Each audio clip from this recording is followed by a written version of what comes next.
late night live. I do not know how long it will go on. So what I will tell you is that if you get tired, you can always come back and watch the replay on YouTube or on Facebook or something like that. So um, yeah, so we're gonna just kind of dive right in here and get things happening. What's up, Jay? What's up, Jazz? Hey, Mary, how are you? What's up, Tina Noel? Hey, Lisa, Hudson's grandma. Nice to see you. What's up, Winn Dixie? Good to see you too. Hey, Penny GF. What's up, KJ? Hello, Lavonda. Hello, hospice nurse. What's up, everybody? Hey, Farah. Hello again. Hi, Susan Damon. Getting your coffee. Hey, Chris Cooper. Nice to see you. Hey, Sandy. You thought I was asleep? Nope. And neither is Mila. What's up, Sharon, Jen, Kimber? Good to see you guys. If you are on YouTube, Facebook, or Substack, make sure that you speak in the comments because I can't see when you join. I can only see when you comment. What's up, Cynthia? Hey, Tam Bam. What's up, Jen? Hey, LaJonce. Genevieve is awake too, Cam. I'm just saying, right? Yeah. I was like, I can't wait her out. It's just going to be what it's going to be. Hey, Deborah. How are you guys? I know, Laura, it is very late, and so I'm just going to tell people right now. If you're like, girl, I got to go to bed, go to bed. We'll talk again tomorrow. You know what I mean? But there are things that you just got in from the movies. What's up, tech lady? Hey, Carla. Yeah, no, there are things that I want to talk about, and so before I get in too deep. The first thing that I want to do is share something on a personal note, okay? And Hey, Neuro Mama, only 10 p.m. your time, girl. No, not here. But let me say this. So, on a personal note, my oldest baby, one of her best friends since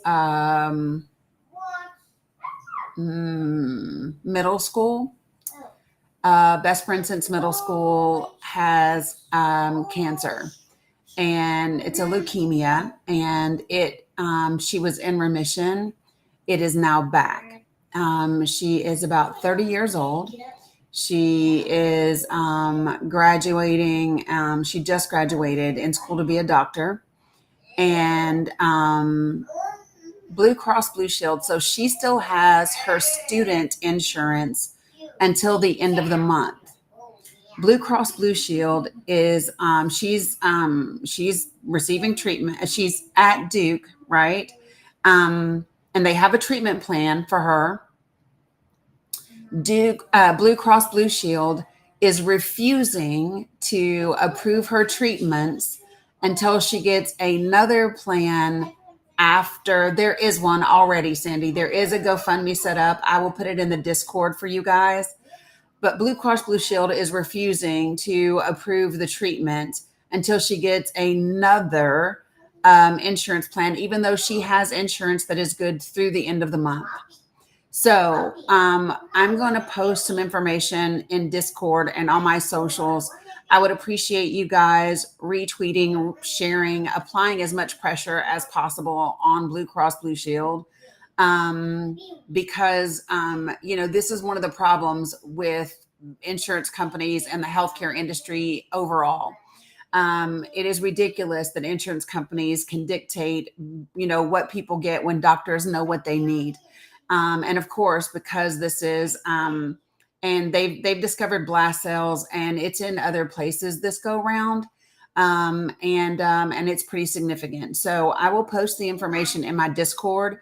I will also post it on my socials. I would appreciate you guys amplifying, tagging Blue Cross Blue Shield in the information, and putting some pressure on them. It is not okay to put people's life at risk when they have insurance. Her insurance is not up until the end of the month, right, Cam, absolutely. So I just wanted to go ahead and share that information right off the bat. Before I dig into everything else. Yeah. And let me just say this. I don't condone what Luigi Mangione did. What I will say is that it is things like this that make it understandable of how someone could get to that point. So Zoe, it's my oldest daughter. It's one of her best friends. They've been best friends since middle school, and she had leukemia about a year and a half ago, and then she went into remission, and now the leukemia is back. They have found the blast cells in several other places, including her liver, and she has been in graduate school, becoming a doctor. Really brilliant girl, and she has her student insurance until the end of this month, and Blue Cross Blue Shield is refusing her treatment to start until she gets another insurance plan that will pick up after this one. And so, of course, things are incredibly important and time sensitive, right? Because it is yeah, mom with goals. So I will post the information on my socials and in the Discord. I will also put the GoFundMe information in there as well. But I just wanted to get that out before we dive into the rest of this information. So I appreciate you all for letting me share and for offering to help in all the ways. So anyway, it's very ridiculous, very ridiculous. And again, like I said, I do not support, just now, Mama Duke, I don't support what Luigi Mangione allegedly did, right?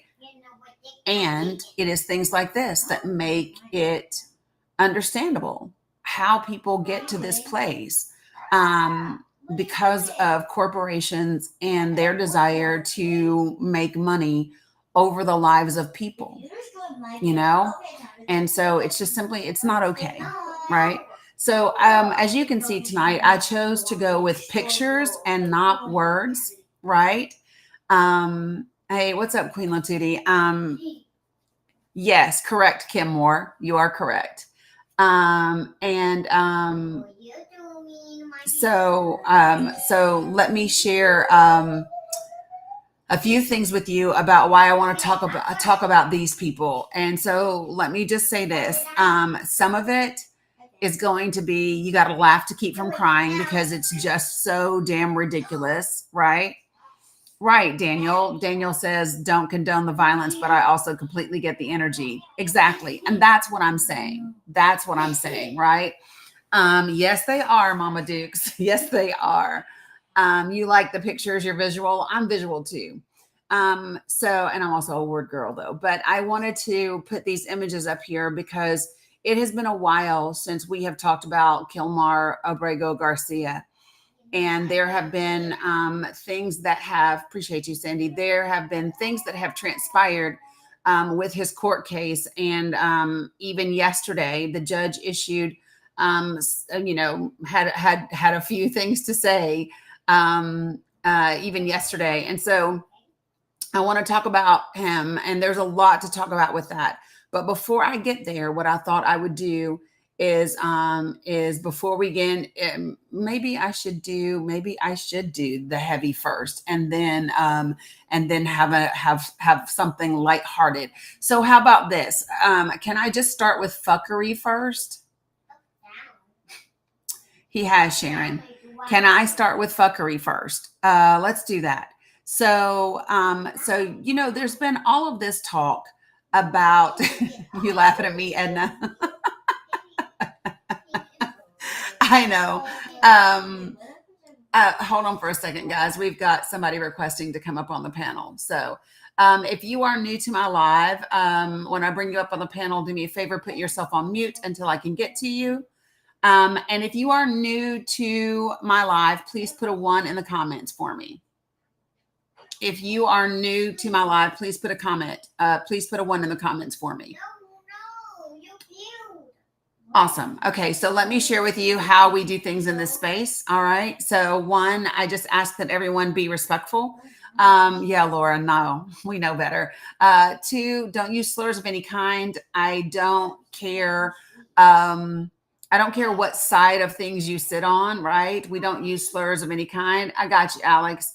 I will take a look at them. Thank you.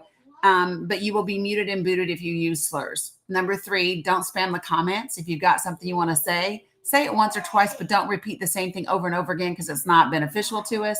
And then number 4, do not type in all caps because all caps are for moderators and for my folks that are vision impaired. So they are 4 very simple things that if you can follow them, we can have dialogue, we can have discourse, and all of that. But we just got to do it the right way. Okay. So that's where we land. Good evening, Daddy Swags. How are you and what you got?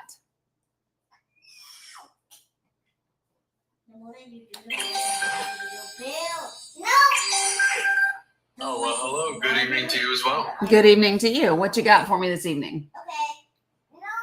I'm not entirely told by someone to just come on live and see how things went. So somebody told you to pop in here? Yes.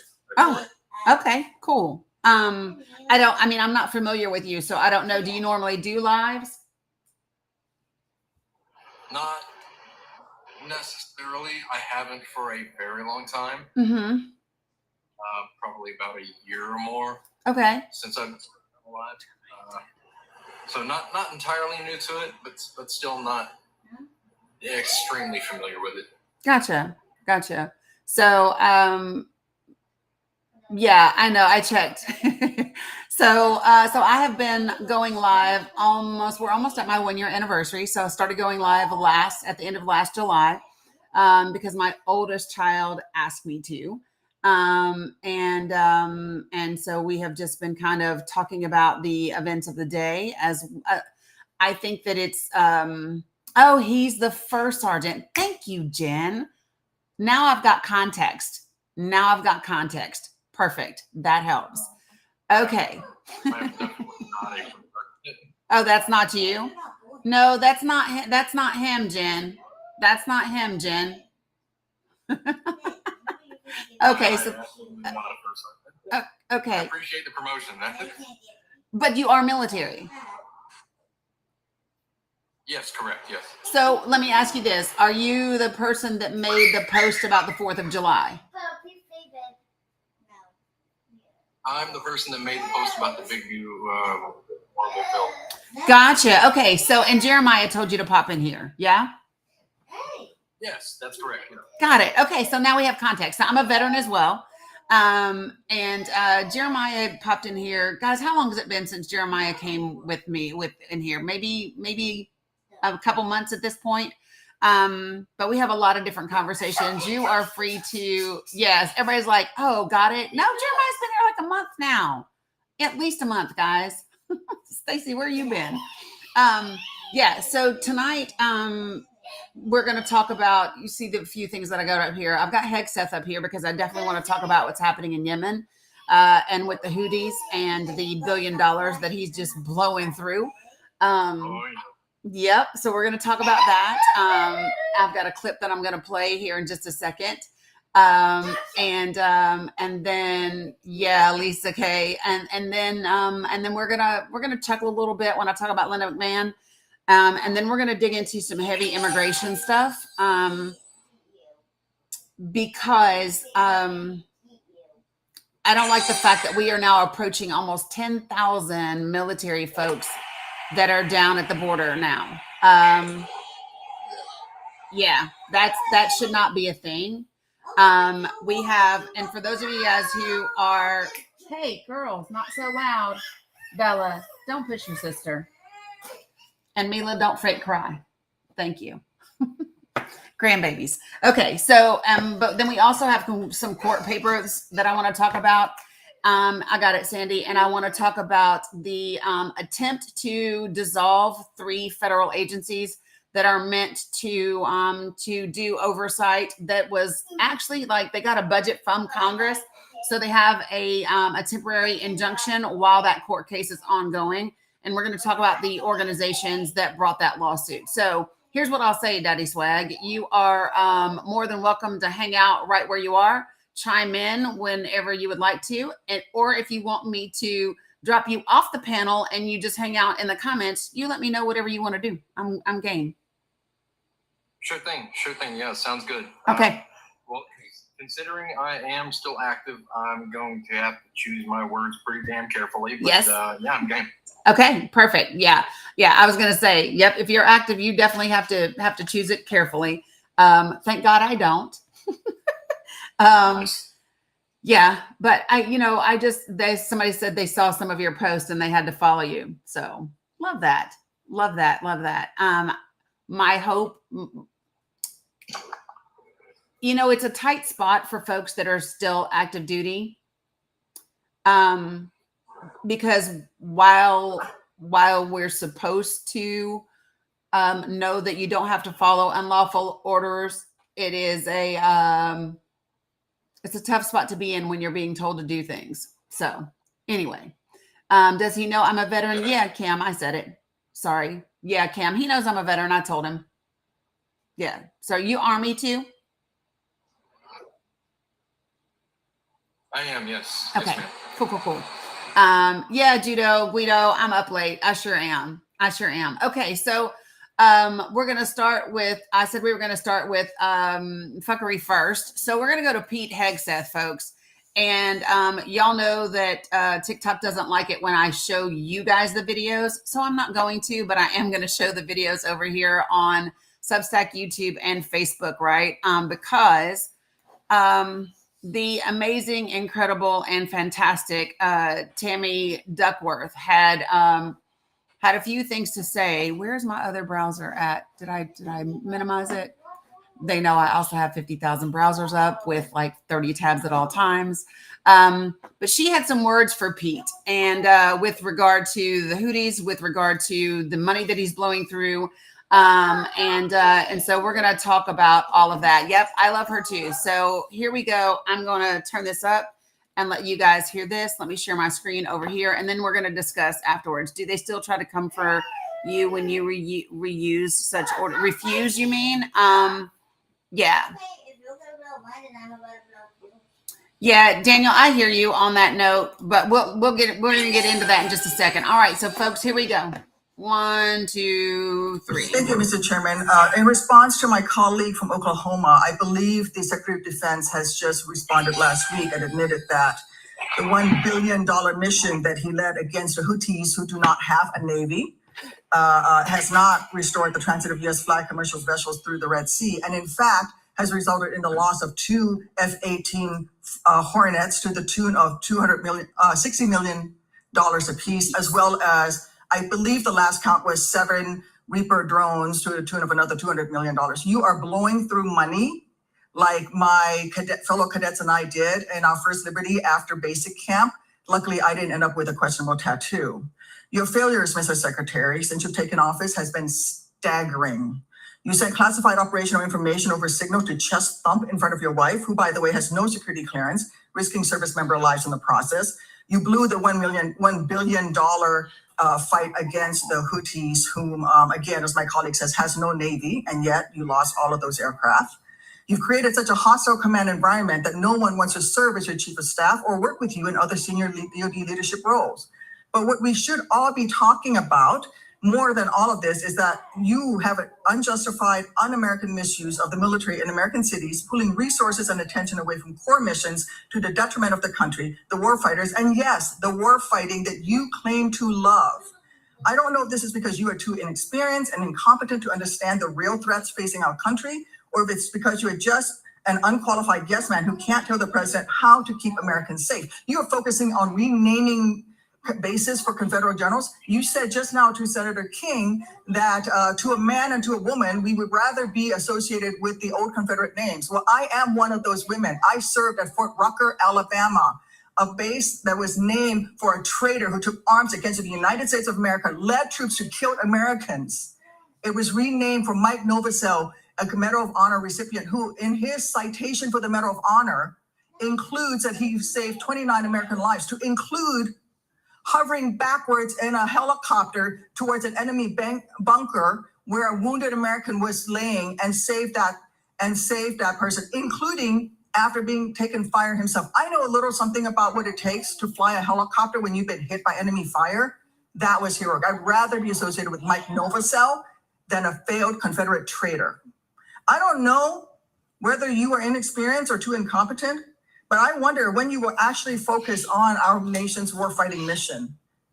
We know that California is just a deliberate, systematic, political, and dangerous campaign led by you. We should not be using our military to pay cops against Americans. General Kane, as chairman, a key part of your job is to coordinate military planning across the joint force.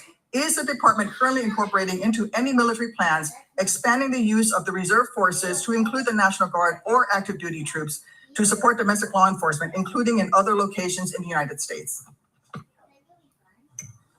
Senator, you know, we careful. So no, General. Yes or no? It's not really a yes or no question, Madam Senator. We plan all kinds of different things. I think it is a yes or no question. I'm not aware of anything, but the reason why I'm answering is the tags may be looking at something that I'm not aware of. What are you doing at your level? You're not aware of that being happening at your level? Because we know that on his first day, President Trump directed U.S. Northern Command to revise its unified command plan to add new planning requirements to combat, and I quote, criminal activities. A series of follow-up executive orders continue to redirect DoD priorities to supporting domestic law enforcement, including one in April that tells DoD, and I quote, use national security assets for law and order. In other words, do law enforcement's job. I'd like to enter these executive orders into the record, Mr. Chairman. Is there objection? Without objection, so Senator ordered. Hegseth, you say you are focused on warfighting and warriors. These are your words. Yet you are diverting untold DoD resources and attention to the fundamentally non-military mission of domestic policing. Across the country, we have qualified police officers who are trained for that mission. They know those streets better than the Marines who deploy to Los Angeles, who normally focus on the Indo-Pacific. And you recently approved 700 more troops in 3 other states to do admin and logistics works for ICE. You say all of this is valuable training, but I would much rather have our troops do tough, realistic training relevant to high-end combat. Instead of typing in spreadsheets for ICE, they should be conducting live fire maneuver exercises. Instead of patrolling American neighborhoods and standing in front of federal buildings, they should be rehearsing call for fire missions. We have local police who can stand in front of those federal buildings. And the list of distractions goes on. You are encouraging the DoD workforce to go work for DHS in increasing numbers. You're pulling the military away from facing foreign enemies who literally say things like death to America. And you're putting troops with weapons aimed at Americans. Mr. Secretary, let the military get back to its real job. Stop forcing them to do DHSs. And if you want to be the DHS secretary, maybe you can apply for that job when you're fired from this one due to your incompetence. And if you want to be the DHS secretary, maybe you can apply for that job after you've been fired from this Madam one. Chair, Holy Madam Secretary, thank you for being shit. here. I'm sorry. that She I was not playing at all. Yeah, literally just lit that shit right on fire. I do want to go back because it's so, you just fall in love with what she said, right? There were so many things that she got on point, but I just want to go back to the very beginning, and I want you to remember the numbers that she just said. Okay, I want you to remember that against the Houthis, this is a $1 billion mission against the Houthis in the Red Sea, who do not have a navy, and yet we have lost 2 jets that are worth $60 million apiece. And then 7 drones that's worth another $200 million. That's $320 million against the Houthis that don't even have a navy. What in the absolute hell are they doing? And like she said, he's not qualified. We talked about this from the very beginning. This dude hasn't led a damn mission. He's led a platoon, I think. He hasn't oversaw. Did she do this today? No, this was 2 weeks ago, I believe. But not a theater, not anything. He's woefully unequipped to do this job. Yep, signal chats, and not just the ones. And this is the thing that pisses me off about the media, because it's not just the signal chats that the damn journalist was in. What's up, cuz? It's the signal chats that he sent to his wife, who has no security clearance. My understanding is that he's been deployed once, Daddy Swags. That's my understanding. hold on. Because I believe so. Yeah, it was twice actually. So he was deployed to Iraq and to Afghanistan. He was infantry officer in the Minnesota Army National Guard. Now remember, that is when he was sent to DC and he was going to escort Biden, and they took him off the detail, right? Yeah, his brother-in-law too. But they took him off of the detail because of his questionable tattoos that Tammy so beautifully pointed out, right? And so I think that these are things that we shouldn't forget. Now, that's before. I need you all to remember. Do you remember when we were first talking about Pete Hegseth? And we were talking about his, oops, I gave you guys a preview, didn't I? Sorry, over here. When we first started talking about Pete Hegseth, we also talked about the church that he belongs to, what the pastor and his wife believe, including that a wife cannot be SA'd by her husband. Do y'all remember us talking about that? The church that also has a school that his children attend. And listen, I don't care what your religious beliefs are until your religious beliefs become part of how you govern, right? So when you talk about the reason that we are going to support Israel is because of the Bible, inappropriate, shouldn't be there, not a thing, right? Yeah, hey Linda. And so I need for people to remember all of the things that we talked about during the confirmation hearings when it comes to Pete Hegseth, right?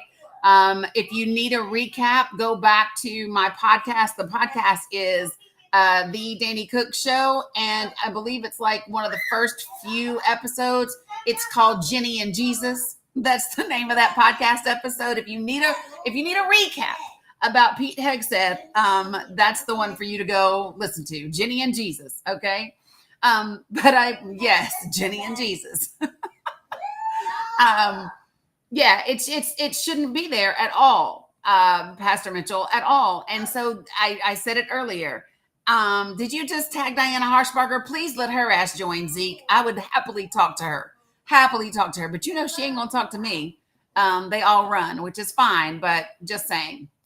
But I want you all to think about all of this talk about waste, fraud, and abuse. Meanwhile, he's doing a $1 billion mission and has just blown through $320 million in equipment that's been lost to the Houthis who do not have a navy.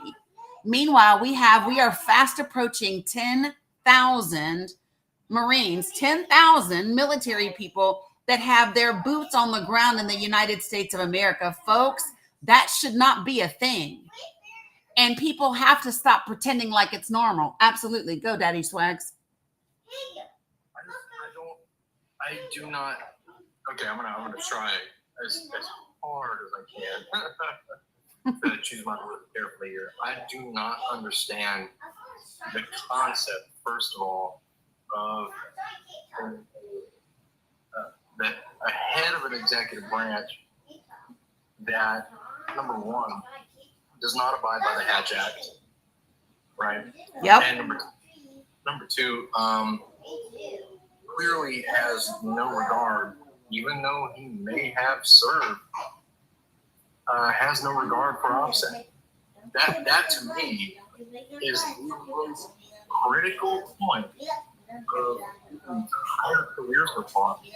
Yes.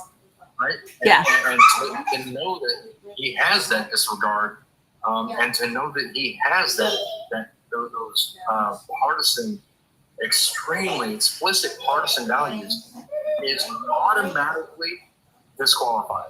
Your point blank period. Yeah, exactly. And yeah, Zoe, still no budget yet. So let me just say this on that note, Daddy Swags, because so here's what I will share with you, and I've shared it with them before, right? So when I was in military service, you know, they change MOSs and things, but I was a 74 Charlie. So I worked in a SCIF.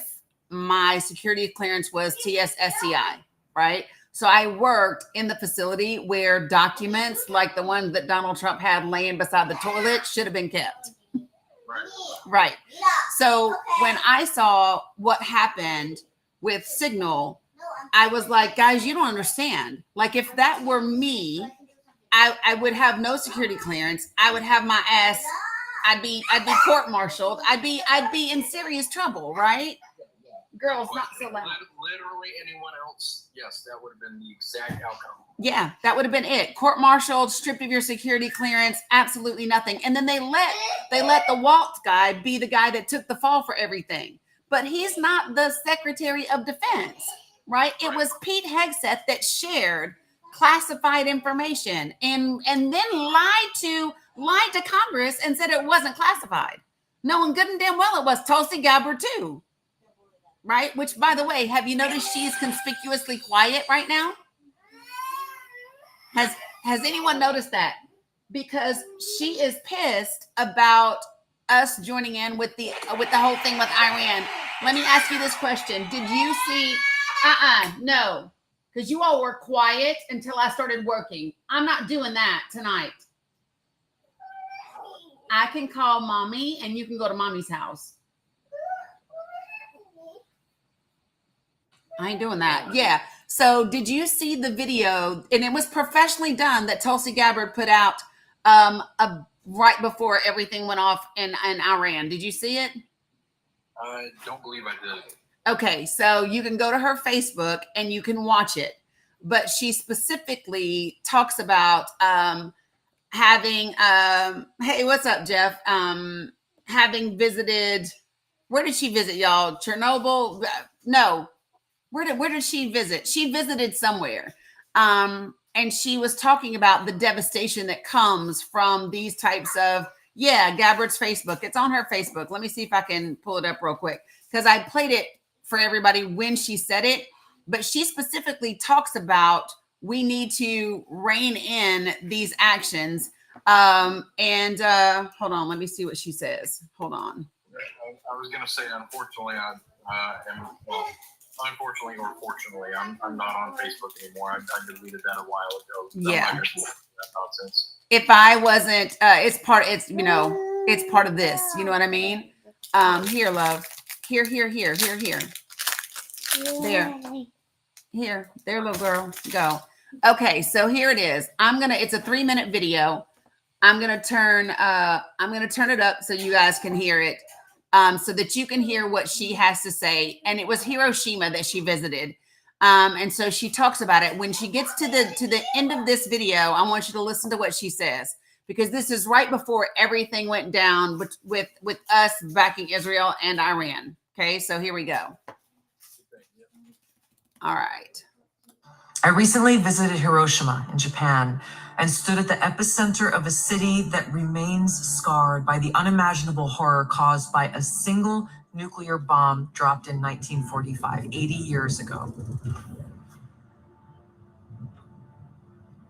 She's playing video. It's hard for me to find the words to express what I saw, the stories that I heard, the haunting sadness that still remains. This is an experience that will stay with me forever. This attack obliterated the city, killed over 300,000 people, many dying instantly while others died from severe burns, injuries, radiation sickness, and cancer that set in the following months and years. Nagasaki suffered the same fate. Homes, schools, families, all gone in a flash. The survivors, the Hibakusha, they carried the pain of extreme burns, radiation sickness, and loss for decades. Survivors of this attack were asked to put in paintings and drawings their own memories and how they felt and what they saw, and those paintings and the suffering that they conveyed, the pain and the sense of loss were almost more powerful than the photos themselves. Yet this one bomb that caused so much destruction in Hiroshima was tiny compared to today's nuclear bombs. The bomb that was dropped on Hiroshima had a yield of just 15 kilotons of TNT, whereas today's nuclear warheads range in size from 100 kilotons to over 1 megaton. A single nuclear weapon today could kill millions in just minutes. Just one of these nuclear bombs would vaporize everything at its core: people, buildings, life itself. The shockwave would crush structures Listen to miles what she away, says at the killing and end. maiming countless people. And then comes the fallout. Radioactive poison spreading through the air, water, and soil, condemning survivors to agonizing deaths or lifelong suffering. A nuclear winter could follow, with smoke and ash completely blocking the sun, plunging the world into darkness and cold, killing crops and starving billions. Acid rain would scar the earth, wiping out entire ecosystems. This isn't some made-up science fiction story. This is the reality of what's at stake, what we are facing now. Because as we stand here today, closer to the brink of nuclear annihilation than ever before, political elite and warmongers are carelessly fomenting fear and tensions between nuclear powers. Perhaps it's because they are confident that they will have access to nuclear shelters for themselves and for their families that regular people won't have access to. So it's up to us, the people, to speak up and demand an end to this madness. We must reject this path to nuclear war and work toward a world where no one has to live in fear of a nuclear holocaust. So that's what she said. And I could only imagine, this is literally right before the stuff that happened with Iran. And I can only imagine Trump's response. That was Tulsi Gabbard. And so I can only imagine Trump's response to, and this is the thing, when you watch the video, y'all, it is professionally done. It's edited. It's all dramatic. They play all the different videos. Like it's professionally done. And it, yes, 100%. She shows all the pictures and all the things. And you're just like, what is up with, right. There must've been ketchup and mustard on the walls. But you know, Tech Lady, I don't know that she will resign. This was her in June. So almost a month ago, but not quite. And so I can imagine, I don't know if she will, it's on her Facebook page. I don't know. And it's on her Twitter too, I think. I think that he will find a reason to fire her because I don't know that she will resign. Either way, I don't think that people are paying enough attention to who's speaking and who's being quiet right now. Because I think she's watching carefully for another potential run. Now that she's come to the side of the Republicans. I don't know, but we'll see. So let me see if I can find 7 things you should know about Pete Hegseth. There it is. So there are things that oh my God, where is Judd? 13. There it is. Ha ha ha. So Judd Legume, do y'all know who Judd Legume is? He did this article along with Rebecca Crosby and Noel Sims, and it's 13 things everyone should know about Pete Hegseth. So I'm going to share this with you all right now because I think it's important after we listen to the video of Tammy Duckworth calling him a yes man. Because he will not tell Donald Trump how to keep the country safe. I don't know that he knows how to do it. Like, that's my thing. I don't know that it's not that he's just a yes man, although I believe he is that. I don't think he even knows how to do it if he wanted to, right? But this is the dude that we have right now doing this work. So, oh gosh. So yes, he did serve in Iraq and Afghanistan. We all know that once he was the co-host of, you don't think he does either? Yeah, no. He was the co-host of Fox and Friends to be and then he went to become the next Secretary of Defense, right? So he served in the national. Yes. Yep. You know, TV host. And then, so do you know how many MAGA people I have heard tell me, well, he got a Bronze Star? Listen, and this is what I see. Tell me if you agree with this, because this is what I try to tell people. Just because you're a good infantry soldier doesn't mean that you're a good leader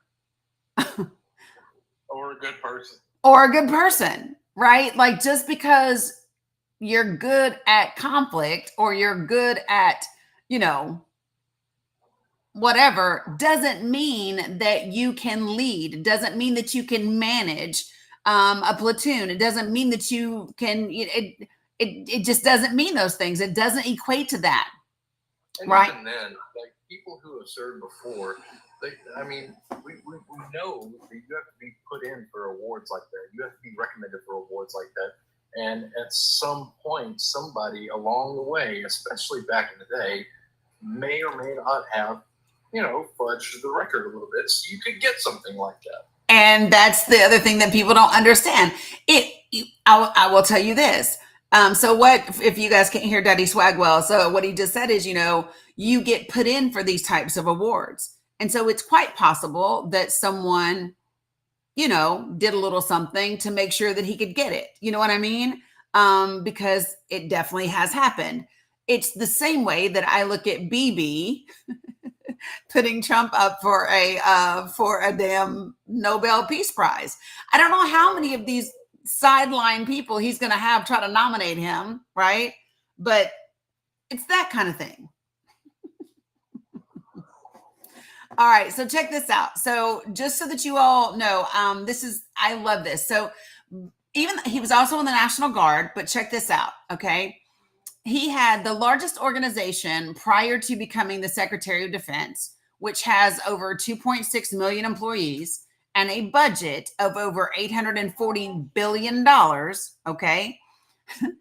The largest organization he had previously run was an organization called Concerned Veterans for America, which was funded by the Koch brothers, which, if you all don't know, that's, the far right-wing multi-billionaires, right? Where he served as executive director from 2012 to 2016. Concerned Veterans for America had a couple dozen employees and a budget of around $15 million during his tenure. I will.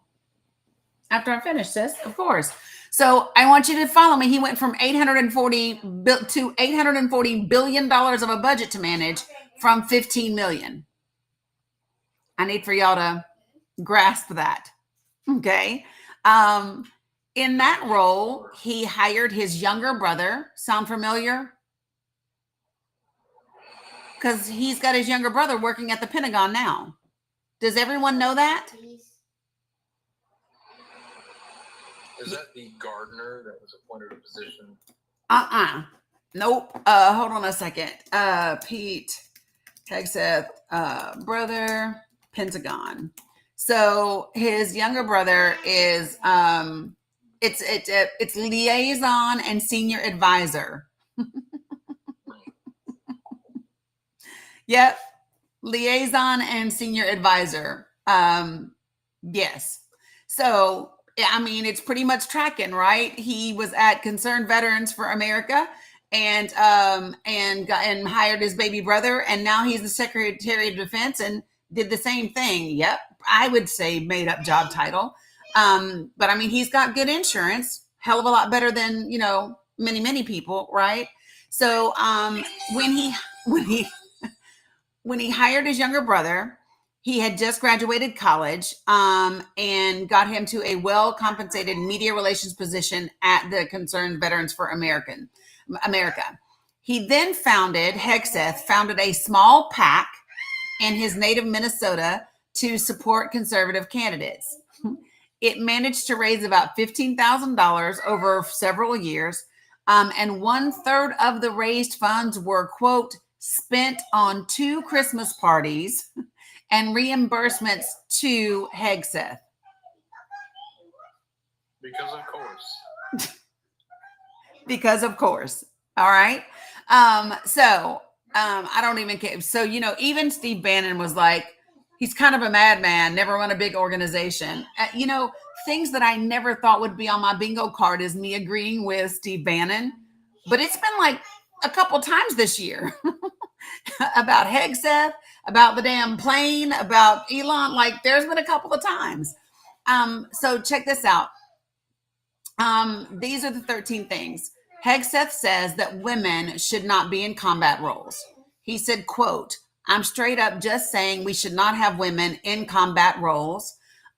He said this November 20th of 2024. He said, quote, everything about men and women serving together makes the situation more complicated, and complication in combat means casualties are worse, end quote. Now, let me just tell you, I went and looked up our casualties since the time frame that we've had women be able to be in combat. Guess what they haven't done? Dramatically increase. By the way, there's not a complication with men and women serving in combat together unless you're a scum bucket of a man who thinks that every woman is a sex object for you to look at and you don't respect her as your peer. Just saying. That's the, and so I served with guys like Pete Hegseth, right? In my opinion, guys like Pete Hegseth is the reason that veterans have a classification that is sidelined with PTSD called MST. Just so people know, that is military sexual trauma. Just saying. Yeah. Did you know that, Daddy Swags? I did not. No, I didn't. Yeah. So I told you I'm a veteran. And so at the VA, that's one of my classifications. It's MST, and it stands for military sexual trauma. And yeah. Yo, I am learning tonight. Yeah. Yeah. It's crazy how often it happens. Yeah, Barbara said hers too. So yeah, there you go. When the first time I heard Pete Hegseth talk and him to talk about women in the military, he was like a trigger for me. Like, ooh, because I know and I'm not saying, let me be clear, I am not saying he ever did anything. Now, there was a woman who said he did something, and her police report said that she had bruising and some other things, right? And he did pay her off and settle. But what I will, so I'm not saying that he did anything. She alleged that he did. But what I'm saying is, for me, the energy that he gives off, the mindset that he gives off, and the way that he talks about women reminds me of people who did commit those acts against me. That's what I will say. Okay. Yeah. His mother called him out too. So let me tell you what he goes on to say. So, in 2024, he wrote a book called The War on Warriors, right? And he said, quote, dads push us to take risks. Moms put the training wheels on our bikes. We need moms, but not in the military, and especially not in combat units. So gross. Very gross. And I know some women that could probably kick his ass. Quote, he goes on to say this. Yeah. He goes on to say this, quote, there aren't enough lesbians in San Francisco to staff the 82nd Airborne like you need. You need the boys in Kentucky and Texas and North Carolina and Wisconsin, end quote. That's a quote. So let me just say this. You don't have to be a lesbian to be a combat veteran and as a woman. Right? This assumption that being a lesbian equates to being manly is ridiculous. And if you notice the things that I think he threw in the last one just for shits and giggles, the Wisconsin, because Kentucky, Texas, North Carolina, all of those have a certain I know what I picture when I think of those states, right? But women have formally been allowed in combat since 2013. And they've been involved in combat operations for decades, right? So just so we know. So let me go back. Hegseth, and this is what I was just referring to a minute ago. I know I'm on late, Danielle. Quote, Hegseth paid a woman who accused him of grape to sign an NDA. A woman reportedly alleged that she was raped by Hegseth during an October 27 conference for the California Federation of Republican Women in Monterey, California. The woman reported the incident to the Monterey police, which investigated the incident, but no charges were filed. Hegseth, through an attorney, claims that the encounter was consensual. However, he did pay the woman in an undisclosed sum to sign a non-disclosure agreement. And when asked about it, his attorney said, quote, there's no other skeletons to come out. That's That's an interesting. Now, I will tell you, we read the police report. Do you all remember that when we read this police report where she talks very clearly about what he said to her? Mila, hey, don't stomp your feet, sissy. Don't stomp your feet. You think by his words, what Pete is looking for his closet door, dapper and misogynistic. Yeah, right. Girls, relax, please. Jeez. So in the police report, if you've never read it, let me just be clear, y'all. She was actually given a grape kit. She was given a grape kit.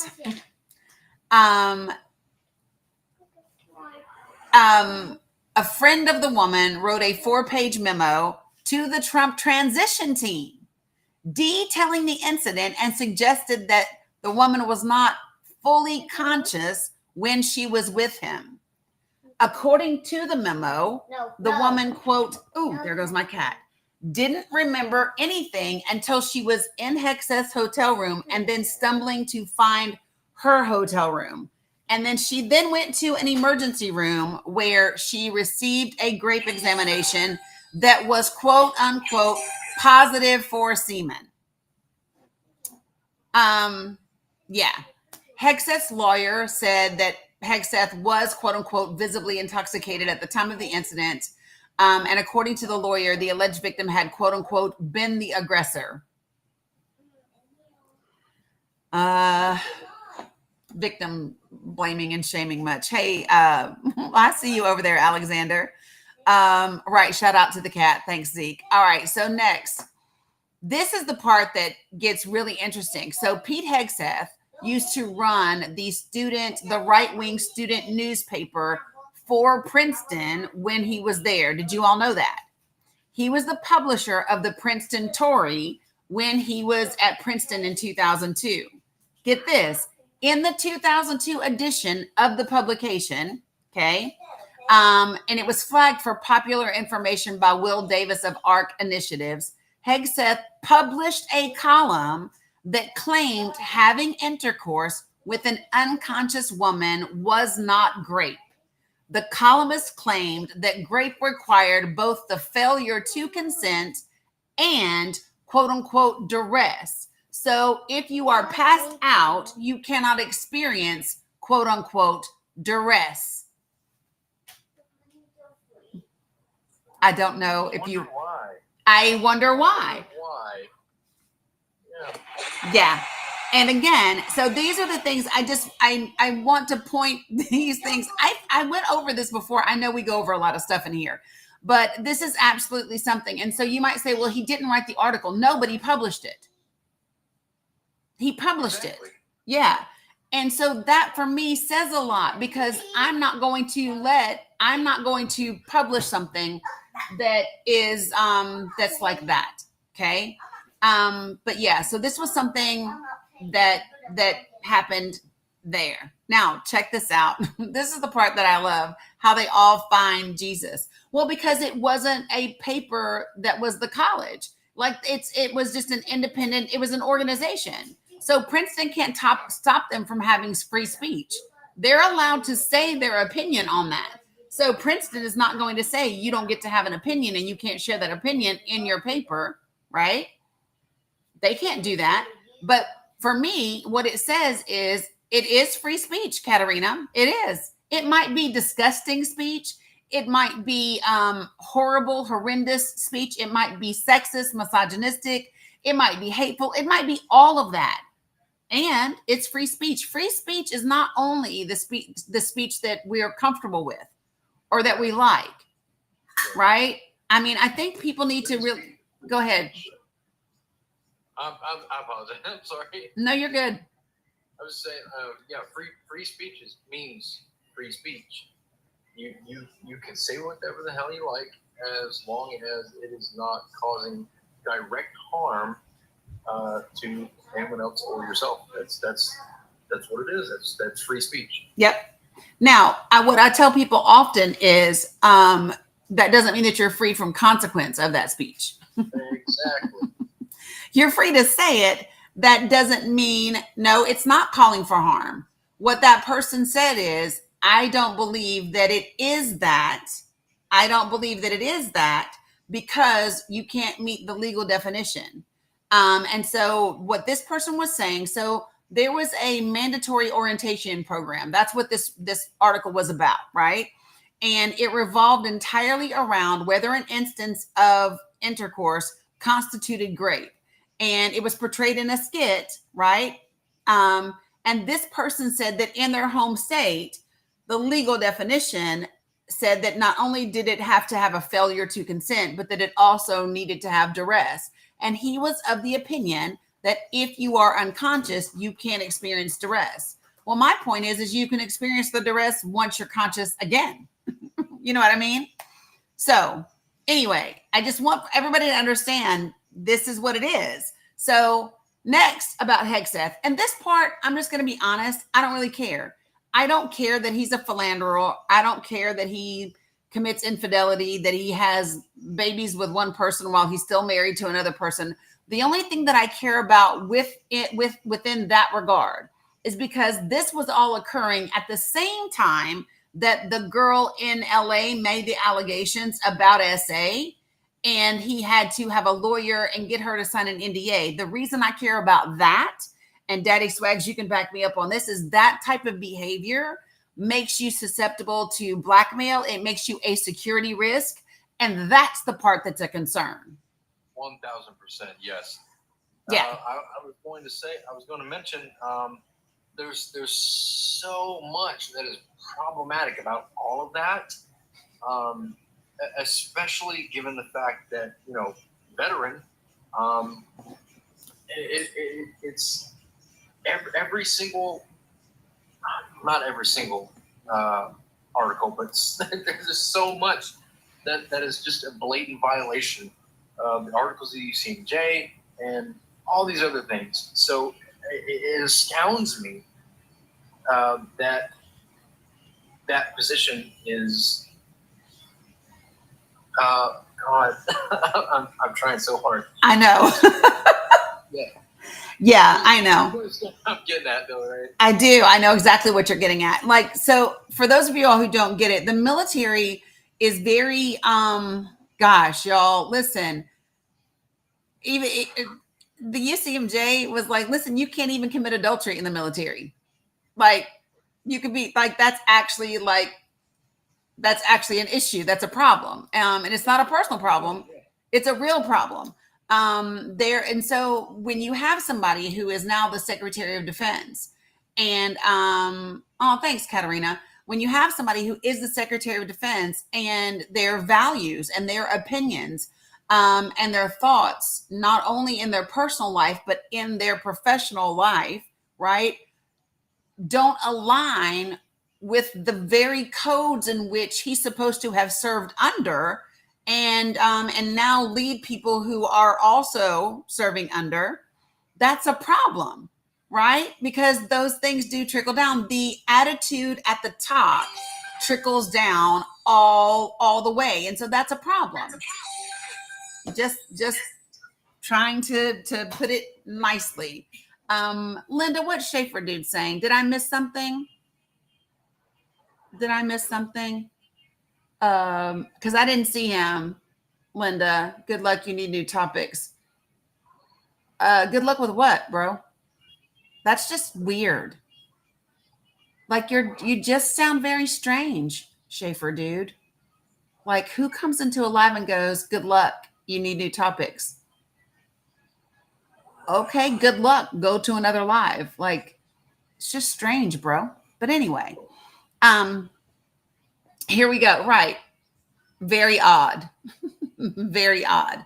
All right, so I'm gonna put a pin real quick. I've got two folks that want to come up. You guys put yourself on mute until I can get to you, please. So I'm gonna go Midnight Phil, and then I'm gonna go Todd McGuire. Good evening, Midnight Phil, or good morning, where it depends upon where you live. What you got for me? Oh, it's late here. I'm in Northern Ontario, Canada. Mm-hmm. You expressed you talked about the freedom of speech. Yes. And in Canada here, it's freedom of expression. Mm. So we can express our opinion, but we really don't have freedom of speech, because freedom of speech means you could go into a world that is, and I'm not too sure what the true definition of that is, but freedom of speech meaning when you're in USA, your freedom of speech, you can actually get into a criticism that is very damaging to a personality. Mm-hmm. Whereas in Canada, when we say we have freedom of expression, okay, we're polite about it. And I guess that's why they call us the polite Canadians. Yes. Yes. So this is the thing. So it's just like when Daddy Swags was saying that you do have freedom of speech unless it calls for or it reasonably expected that it caused harm. So, standing up in a movie theater and shouting fire, right, when there's not one, and then somebody gets trampled, then you're responsible for that language. You're responsible for that speech. But other than that, and there are even states within our country that don't have hate speech laws, right? Even derogatory things, whether they're racist things, sexist things, any of those things. We have, like, those things aren't considered necessarily wrong or criminal unless there's a threat associated with it. Can I interject just for a second? Yeah. The freedom of speech is a lot more specifically about either the spoken or written word, right? So even though Americans have freedom of speech, that is significantly limited, right? While it's generally protected, it has the capability or the possibility of inciting violence, defamation, hate speech, things like that, right? Yeah. Freedom of expression is a lot more broad. It's a lot more general when it comes to how you express yourself. That can be through art mediums, that can be through speech, that can be through all kinds of different things.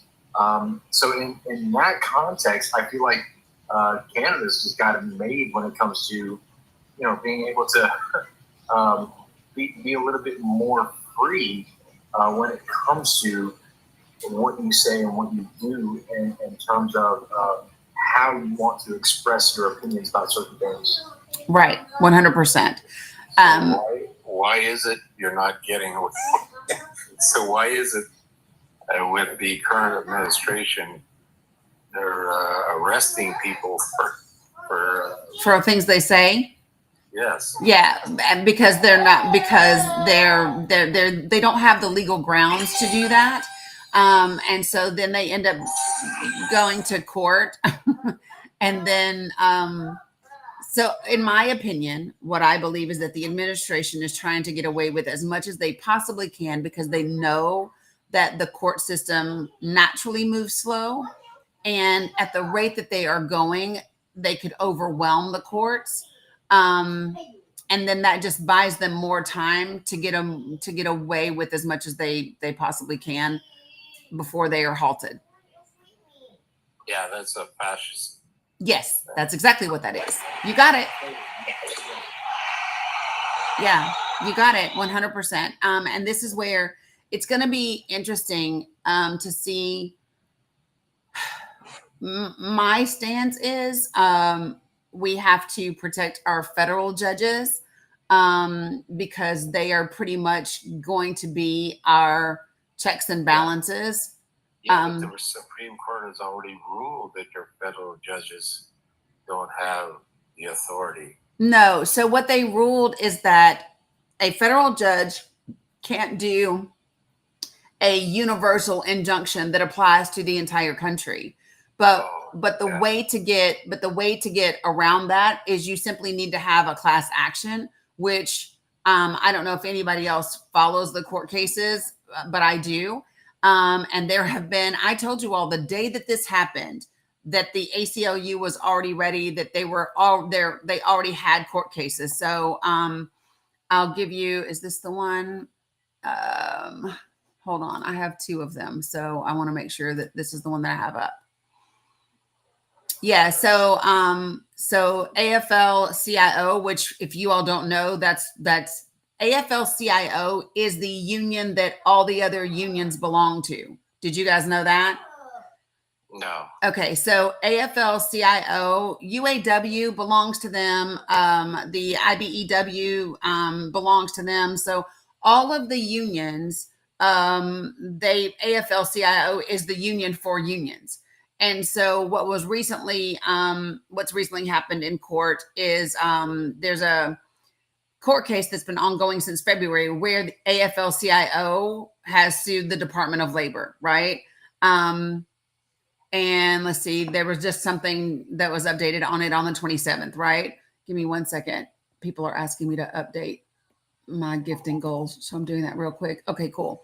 But so for example, here's the NAACP filed a class action lawsuit against the Trump administration. It was filed June 27th. Why do you think so? Because of the Supreme Court's decision with regard to federal judges. Now, something that people need to know, and I talked about this when that judgment happened, there has always been concern about federal judges and their ability to issue injunctions that apply universally across the country.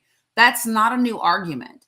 It has always been concerned. It's just we've never had a case regarding that make it to the Supreme Court.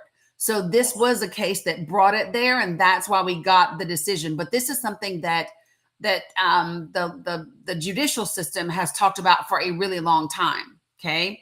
So I just don't want people to think, oh, this is like a Trump thing. And that's the reason why this just happened to be the case that got it to the Supreme Court. And that's just important for people to know. So again, you've got the Coalition for Humane Immigrant Rights, United Farm Workers of America, and CASA, and Make the Road New York. They all sued. That was in March. June 25th, you also have another case. So there's a whole slew of cases that are out there. And so what will happen is for people that have individual cases, so those injunctions only apply to the plaintiffs in which those court cases were filed. Anybody else that got relief from that injunction would need to do one of two things. They would either need to file separately on their own with their own attorney, or they would need to find an attorney or a law firm that is doing a class action and then join that. So that's the way that works. So I just want people to kind of understand that it only applies to the people in those court cases, but everybody else can still file. And because those people got an injunction, the others are likely to as well, because the merits of the cases are the same, typically, right? So, yep, Jen, that's exactly what I said. So, being a Canadian here, we're worried about you guys, and we are too. And you don't you don't worry me by the way you're sounding. You're very technical. Yes. Well, so the way that I like to run my space isn't the way that a lot of people like to run theirs. Some people, they know that the arguing and the debates and the fear mongering triggers the algorithm, and more people will show up. What I do here in this space is I give people a lot of information, and then I give them resources so that we can actually do something. So I'll give you an example.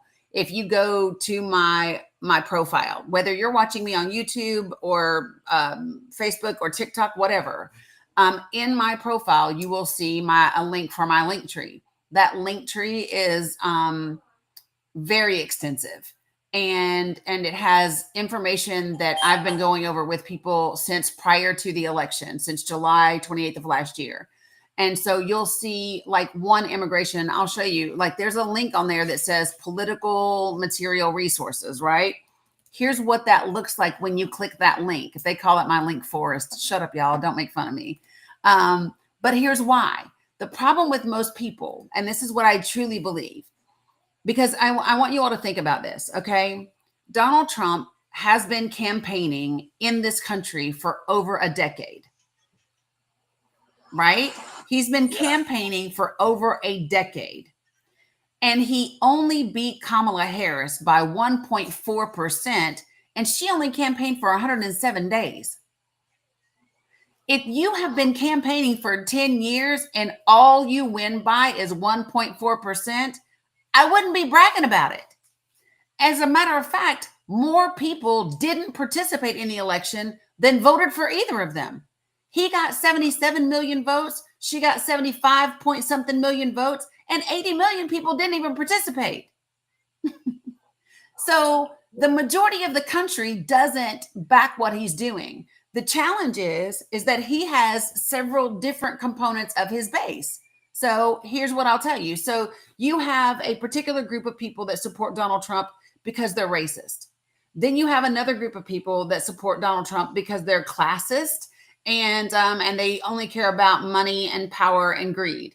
And then you have another group of people that support Donald Trump because they want a Christian nation. They're Christian nationalists. And all of these places have places where they intersect, but they don't all agree. And that's why you see sometimes, and what you've seen previously, is the fight that happens between like Elon Musk and Steve Bannon, right? Because here you've got capitalist corporate greed, and over here you've got racist white supremacists. Okay, so when Elon Musk says, "Listen, I will unalive on this hill. You can go fuck yourself in the face. We're going to keep H-1B visas," right? And Steve Bannon says, "What the hell? We want all the brown people out of here." That's because they both support him, but for their own agenda. And what does that mean? It means you can't listen. What's the saying? If you try to please everybody, you'll please nobody. Yep. Going back to the votes. What about this thing in that county? Was it Maine? About the votes. Nobody voted for Kamala Harris. Where? Is it Maine or Maryland? Or, one of the smaller states. Talking about in New York, where the Democratic Senator, they're talking about the New York recount. Yeah, the recount, and it's up into the courts now, so they're and so okay, so my folks already know what I'm going to say about this. So let me share with you something that I do in my little world. Okay, so I'm in a very little world in Northern Ontario. I got you. So here's the thing. What I find a lot of people saying, "Hey, Pamela," is what can we do? There's just so much going on. I feel like there's nothing I can do. You see, they're already putting the stickers in the comments. All right, so check this out. This is how I tell people to keep themselves grounded and not go crazy in this madness. Okay, so we all have this little circle. This is circle number 1. This is the stuff that you can control. What can I control? I can control me, my thoughts, my time, my energy, my effort, the way that I respond to things, how I choose to see things. I can control me, and that's pretty much it, right? You busting out the psychiatry on them, okay? Yeah, listen, I don't let these folks wear me down. Listen, I get on here sometimes. I'm like, y'all's energy is killing me. Stop it. Sit down somewhere, because they get carried away. So here goes the second circle. Circle number 2. This is the circle of influence, right? So what can I influence? I can influence my social media following. I can influence my family, my friends, my coworkers. I can influence people at the grocery store. I can influence, people at the PTA. I can influence my representatives, right? I can even write and potentially influence the court. I can't control the court. I can't control my legislators, but I can influence media. I can write letters to the editor, right? I can write my legislators and put it on social media and tag them in it on my social media, and tag my local newspaper in it, and I can tag independent papers in it. So, Katarina, listen to me. That's not true. I am from rural Northeast Tennessee, where it is 96% white, 86% Republican, and 99.99% Christian. I am telling you that you still have the ability to influence your legislators, even if they're Republicans. And I'm going to tell you why. The more that those people find out that the people in their communities will support them if they go against Trump, the better the odds are that they will one day get to that place. If you just discount it and you say there's nothing I can do, guess what? There's nothing you can do. Hey, But Danny, I apologize. No, I you're good. don't mean it. I'm gonna have to hop off. Yeah. I just wanted to say thank you so much for allowing me the opportunity to participate in your live. Yeah. Very informative, pretty damn fun, and I appreciate the learning. Yeah. So thank you very much for this opportunity. I hope I can participate again. Yeah. Yeah. You're welcome anytime. I appreciate you, Daddy Swag, for dropping in. Have a good one. Stay safe. I got you. All right. So the last circle is circle number 3. And do you know what circle number 3 is, everybody? It's everything else. Circle number 3 is anything that you can't control, and it's anything that you can't influence. So what I will tell people to do when you're starting to feel overwhelmed is write down a list of the things that you're concerned about, worried about, talking about, and then put a 1, 2, or a 3 beside them as to whether or not you can control them, influence them, or neither. And then you need to take inventory and see, are you spending? Because what I say is you need to be spending at least 75 to 80% of your time in circles 1 and 2. Most people spend 80% of their time talking about, worrying about, arguing about circle number 3. That's why shit don't get changed. But this is how you make sense of it. So I'll show you this real quick. Midnight. So in my link tree, which I said is very extensive, in addition to all of the stuff that's in there, I have a link to a Google Drive folder. And I will show you very quickly just some of the things in the Google Drive folder that I make available for the general public to deal with, right? And so this is a Google Drive. And within here, I'm going to do political resource materials. This is the link that is in the link tree, right? And have a great night, Jen. And so when you get in here, for example, this is about immigration and the border. So there's links to everything in here. This is the actual asylum law. This is like a summary of what it is. But then there's links to all of the data about immigrants, about whether they commit crimes, whether they do, whether they don't, like all the different things, right? So this is one example of what's in here. But also, we just had that really horrendous bill just pass, right? So New Jersey and Virginia, they have statewide elections this year, literally in November. So what I did was I went in and I created, this is for their House districts. And I created graphics for people to use on social media or wherever they want to on billboards. And it tells you how many people are projected to lose their Medicaid health insurance, right? As a result of the bill. And I've done the same thing for their SNAP benefits, right? And so I've done it for both of these states. And then I've sent it to organizers and people that I know in those states that are campaigning there and that are doing those types of things. And so what's the benefit of this? It's giving people information I'm not arguing with you about Trump. I'm saying, hey, how many people do you know in your family or in your neighborhood that rely on Medicaid for their health care? How many of them do you know that rely on SNAP to get their groceries, right? And this is how it's going to impact them. And so this will be a multi-step campaign that goes from just getting this information out to people and influencing people with it. And then it will go to being specific. So these are their House districts. Then it will go to including like their counties and how many people in their counties actually have these things. Because you can look up that data online. I can find out how many counties are in District 5, and then I can find out how many of the people in that county get SNAP or are on Medicaid. And then I can make it very real to people. These are the people in your community, and this is what's going to happen to them, right?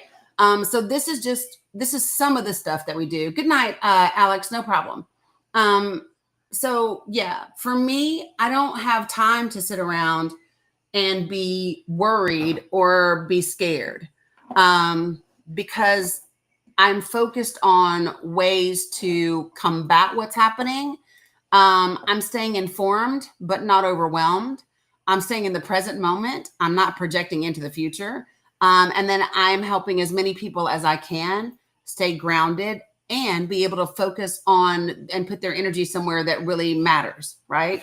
Because if everybody around us simply worried about themselves and their people in the immediate circles, we'd move things forward a lot faster. You sound very grounded, and that's so I can go on your site. Yeah. Your link and see everything that's going on in the United States. Pretty much. There's a lot of information. So my link tree is stupid extensive. So like, hold on, let me pull it up. So when I go to my link tree, this is what it will look like when you go to it. Yeah, let me show you. It's right here. So my link tree will look like this for you. And I'm going to flip it around. Let me make sure these folks over here can see it too. Oops, not them. Over here. Whoops. There you guys are. All right, so I'm gonna need to replace it and I need to show you. So this is the link tree, okay? And so this is the resource link that I just told you that will go all the way to my Google Drive for resources that I've done for people. This is the link to the actual bills so that people can actually see what's in the big barbaric bills. So like one of the things in the Senate bill is we are actually gonna spend $450 million to move a damn satellite from Virginia to Texas. Right? But yet they're concerned about fraud, waste, and abuse, right? Some people don't know about how the United States plays a role in destabilizing Central America, which is why we've given some of these countries temporary protected status. This is a great article that's written by a U.S. House representative that kind of outlines it. But as you go down through here, so like this is a document that's written by the Heritage Foundation. And what a lot of people don't know is the Heritage Foundation is dictating how they want the United States relationship to Israel to be formed, because our current memorandum of understanding with Israel ends in 2028. So this is 2029 to 2047. Good night, Deb. They want us to go from our special relationship to an actual strategic partnership, and they outline what that looks like. People should be very concerned about this. This is the benefits of immigration outweigh the cost. This is about media bias. So if you're concerned about which media outlets are biased, whether it's left or right, that's here. This is the thing where you can go to Harvard free courses, but this is Medicaid facts and resources. This is Pew Pew Safety Information and Resources. This is the proposed budget docs. This is about, so one of the things that I talk about that I don't believe mainstream media talks about enough is our Indigenous women and the number of them that go missing and are unalived. And so we have, they have MMIW month or awareness week. We have that problem in Canada. Yes. Yep. So what I did was I put together, I did some lives about it, and then I put resources up here so that people can read about it, find out how they can support, how can they share information. This was about a COPA law. This is about Abrego Garcia. I need to add the documents that I have in front of me now to go over tonight. I need to add them here. But these are all of the documents about that case and immigration visa statistics. This is about our HHS restructuring. You will see that the way that they want to restructure our Health and Human Services Department, they are specifically going after programs that target marginalized people. So LGBTQ plus communities, Black and Brown communities, elderly communities, and disabled communities, they are targeting in this. This is about blind spots. We really get into exploring, good night, Tam Bam, our hidden biases and what's the difference between bias and prejudice and bigotry and racism. And so this is a great resource for that. And then, so like this is about Trump's USDA. These are the national security signal use documents. Like there's a lot, as you can see. It's pretty. Danny, what do you do in your spare time? Well, right now I help take care of my 3 grandchildren because my daughter works 2 jobs. I do, yeah. I have a podcast as well called The Danny Cook Show. And then I also do free workshops that are open to the public, and I put them in my link tree when I'm going to do them, and I help people find their ways to have influential conversations with the people in their lives. How do we talk about hard topics in a way that creates understanding? Because the reality is that we have to have understanding. No, Linda, they haven't yet. And so that's what I don't know that I ever have any free time, so to speak.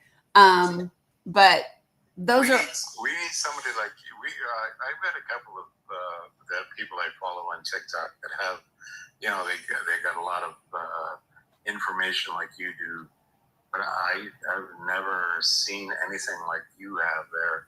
My goodness. Yeah. If we had that, because we have a similar problem here in Canada. I mean, we just won a Liberal election, as you probably know. Yes. Because our Conservative Party is going really far right, just like your Republican Party. Mm-hmm. So we have, and now we have our left party kind of arguing with each other about, I don't know if you know anything about that, but I hear it all over I only basically follow TikTok and I'm 72 years old, so I can. No, you're good. What's the name of the? There's a couple of them, but the other one. Anyway. Yeah, no worries. It transfers the same information from TikTok to this to it's a center to left party, which is always very positive. Yeah. Anyway, my point is, if we had somebody like you giving us information in Canada, it'd be very strong, because we're a lot smaller than you are. You know that. Yeah. It would be nice to see something like that being, put up on the board and say, here's what you just push the button here and you can see what's there. Man, oh man, you're doing a fabulous job. Well, thank you. I mean, I don't think that people understand that this is something that they are working on globally. This is not just an American issue. The Heritage Foundation has opened an office in London. Charlie Kirk has opened a Turning Point location in London. They want this whole right-wing movement to go global. And it's important for people to understand that what is happening to the least of us is happening to all of us. And I just want people to understand that, Wait a minute here. Now, it started with Canada. Yeah, I know. We have a president. Our former prime minister is the president of the IDU, Yes. which is the foundation of your Project 2025. Yep. Yep. I just closed. So I had the IDU pulled up earlier today. Yeah. People don't like it's all together. And people don't. But here's the thing. If you start to, again, I go to the circles. If I go all the way out to the IDU, I can't manage it all. Right. So what we have to do is, first of all, here, we have to protect our federal judges because they are how we are going to buy time until we get to our election, right? No, it's McCarney. It's McCarney, right? McCarney now? Why am I saying it wrong? It's because it's late here. No, it's not Trudeau anymore, John. It's not Trudeau. But yeah, so that's going to be the first thing. The second thing, well, in addition to that, at the same time, thank you, Carney. In addition to that, the next go round is going to be all about our New Jersey and our Virginia elections that are happening this year because they are statewide elections, and Virginia has every state contested. Hey, Stephen, yeah. And so that's going to be something that is incredibly important for people to know. Wait, are you talking about? So he's asking which prime minister was the head of IDU. Harper, Stephen Harper. Yeah, yeah. So, and so this is the goal is to have everybody become informed for all of us, because like we don't have elections in every state this year, but we absolutely have them in New Jersey and Virginia. And even if you don't live there, you have the ability to influence them. You can phone bank for them. You can help share information about them. The beautiful thing is we have this great tool called the internet. And we have podcasts. So like, for example, I just interviewed somebody that's running for Congress in the House in Michigan. That person is announcing this week. So then I'll be able to put that podcast out. I interviewed somebody for the podcast who's running for the governor of Michigan. And so that's the idea, right? Is to do as much of this as possible. And yeah. And that's at the end of the day, then I'm okay with that. And the reason why is I'm not attached to the outcome. I truly do love this work because, believe it or not, I have instances, quite a few of them on this app where I'm talking to a Trump supporter, a MAGA person, and believe it or not, they actually turn things around. Like I've had them do a 180 on my lives with me. If you listen to my podcast, you'll hear that happen. I repost them. And so, I get to win over folks. I get to find understanding with people. Even if we don't have total agreement, that's fine. Understanding is a step in the right direction.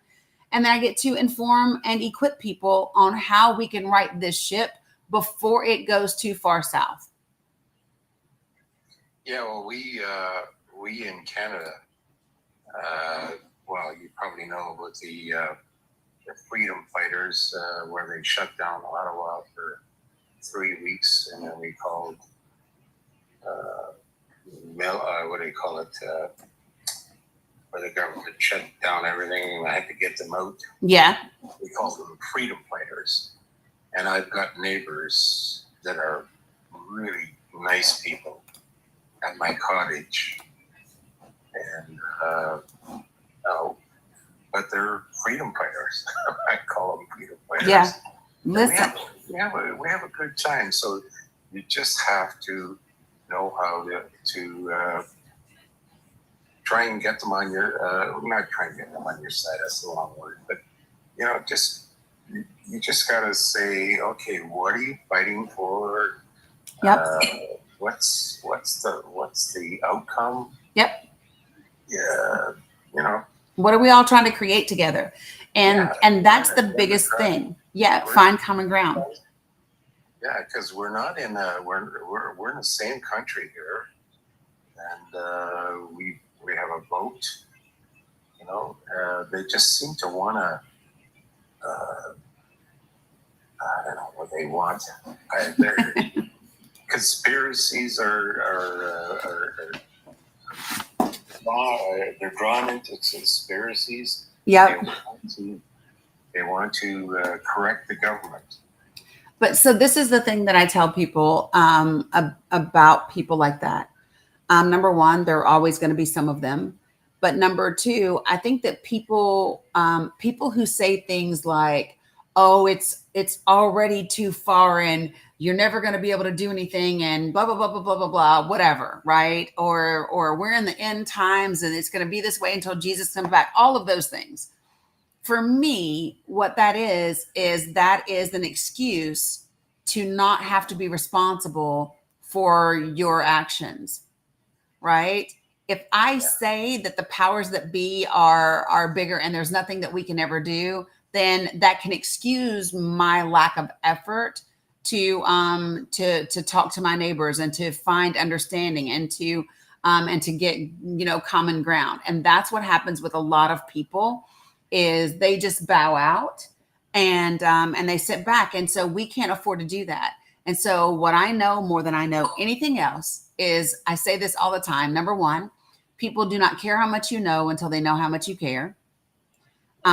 So if you've got people, and this, I'll tell people this all the time. If people aren't listening to you, it's because they don't know that you care. When people know that you care, they listen, period. So that's number one. And number two, people are going to have to, it needs to not be about them. I want Congress to stop talking about Donald Trump. I want them to just not say his damn name. Like Whoopi Goldberg saying, you know who. Yeah, listen, I just want people to, I don't even want to talk about what I want us to talk about are the American people. I want to talk about, what's actually happening in this country and what it means. I want to talk about the fact that since we had the Dobbs decision and we overturned Roe v. Wade, we've had an increase, 7% increase in infant mortality in this country. Yeah, for sure. Right? It's been a 10% increase for babies with congenital anomalies. Yeah. We need to be talking about our maternal care deserts. We need to be talking about all of these different things, rural hospital closures and the like, the fact that rural hospitals make up 30% of our hospitals across the entire country. And so that's the work, because if you get to talking to people about the issues, what they really care about, you will find that we almost always agree, way more than we disagree. But it's just that the rich people don't want us to know that. Well, again, we go back to fascism. That's what he's doing. He's throwing so much shit at you. Like he signed how many executive orders? Ridiculous amount. Yeah. So it confuses everybody, and that's what the start of fascism is all about. Yep. And that's why I get on here and like, yeah, when things happen, you should see it. When major things happen, like for example, when we hit Iran, I got on here and people were just like, "Oh my God, Danny," and and I was like, "Hey, all right, take a deep breath, take a deep breath, and just help level set folks, so then we can start to do the work again, right?" And so it's a balance between all those things. And so, yeah. And then we handle really tough topics Like earlier today, we were talking about, Gaza and Palestine and Israel and Christianity and religion and all of that, because it all plays, your sleep tapping Cam. I love that, because it all plays a role. So, but yeah, I mean, I hope that if you go to my profile, you'll see the link to the link tree. There's a ton of information in there. And I am usually on, always once a day, almost always once a day, around 10:30, 11 o'clock in the morning. And then I'm off at like 2:30. And then sometimes I come back in the evenings, usually around like 9 p.m. But tonight it was much later. I was trying to wait for the grandbabies to go to sleep, and they weren't having it, but How old are they? So the youngest one is 4. The second one is 7, and the oldest is 11. Oh boy. Mm-hmm. Enjoy. Mine Yeah. are all teenagers. Oh, wow. Yeah. No, love like they are, everybody on my TikTok calls them, they're like their TikTok aunties and uncles. Yeah, because once they get teenagers, they don't talk to you like they're 4-year-olds. Yeah, 100%. Well, this is my thing. No worries, Jan. You're fine. I will drop you down. Here's my thing, right? They get a chance to see what the work looks like, right? Yeah, I know she's on Jimmy Kimmel with the 10 steps to autocracy. She's been on several of them talking about that. I have my thoughts about that. Anyway, I'm not going to go there. Sorry. But yeah, but you're welcome back anytime. And it was great to have you. Thank you. Yeah, you're very welcome. Have a good evening. You too. Bye-bye. Bye. Todd, good evening. And what you got for me? Good evening. How you doing? Nice to meet you. Thank you very much for having me up, Yeah, first yeah. and foremost. You're welcome. Sorry I dropped earlier. My phone sometimes it'll just kick me off of TikTok. So I don't know what the deal is besides I have just a cheap phone. No worries. Well, 2 reasons I wanted to join. I've listened to some of your lives before, Mhm. and I'm just an addict for intelligence for one, and for 2, I love the provocative photo up there. It reminded me of Sesame Street. It's like, which of these kids just doesn't belong here? One of these kids just isn't the same. Yeah. And I just picture it. I'm very glad that he's back. I had I figured that was already in the 3rd circle, and that was something that we couldn't do anything about, even though it was it was a big deal to a lot of people, myself included. So Yeah. he's back. Yeah. I was going to do it tonight, but I don't know that I'm going to be able to. So it will probably be tomorrow morning.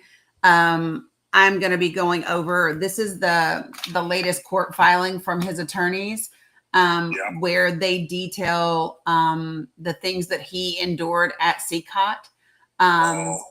Yep. Imagine. Yep. We're going to be talking about that. And then we're going to be talking about what this judge has said to the administration about it. And then the other court filing that I want to make sure that people know about that is still ongoing is that the administration was trying to get rid of the 3 offices created by Congress that is supposed to kind of provide the checks and balances for DHS. And so, Trump was trying to get rid of these 3 offices. It's the Office for Civil Rights and Civil Liberties. It's the Citizenship and Immigration Services Ombudsman Service Office. And then it's the Office of Immigration Detention Ombudsman. And so they effectively were trying to get rid of these 3 organizations. And so a lawsuit was filed. I love this part. Listen, the 3 plaintiffs on the lawsuit is the Robert F. Kennedy Human Rights. I love that. RFK Senior Rights Organization, the Southern Border Communities Coalition. Huh? I said I knew it wasn't junior if it was human rights. No, right. It's RFK Human Rights Organization, the Southern Border Communities Coalition, and the Urban Justice Center. Yes. Kat, I was going to do it tonight, but it's going to have to be tomorrow morning. People are getting sleepy, and so I don't want people to miss it. So it'll